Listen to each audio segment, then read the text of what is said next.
Mikä minua on siinä epäilyttä, niin on se. Ismo viimeisessä videossa, niin hän kuului, jotta pituu hörhöjä iäntä sitä takko. Tai hörhöjä sillä riissoi sillä sen takana, niin kun se siinä puhui, jotta niin. Mutta ei passaa spekuleja, koska järki lähtee ruppee. Kyllähän ne selvittää virkavaltaisen. Kyllä ne osaa selvittää, että mä en oo sinkkä kyllä niin siihen itsemurhaan usko, koska minusta Ismo ei ollut semmonen itsetuhoon.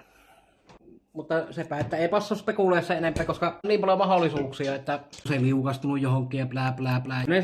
Kyllähän ne selvittää, kun on niinku kuolemaan syytutkinnat ja nämä, niin kyllä ne osaa selvittää se, että onko se itse sinne joutunut vai onko se heitetty vai blää blää blää. Että onhan siinä jälkiä sitten, jos on varmaan on jälkiä, jos on sinne niin sanotusti väkivallan viety.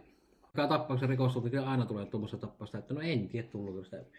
Ei ole kokemusta, mutta en ole poliisi, niin en tiedä, mutta en olisi ikinä uskonut siihen, että Ismo on niin se ensimmäinen rappiotupaettaja, joka antaa ne lenkkarit lähtöä jalasta, niin en olisi ikinä uskonut, että se Ismo.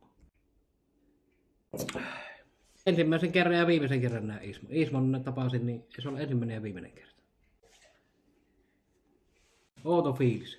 Kuitenkin semmoista nahistelua oli siinä ja nää, niin silloin keskiviikkona niin laitettiin Ismon kanssa viestiä vielä, niin, tai Ismo laittoi, mutta se ei kerennyt lukea sitä minun viestiä.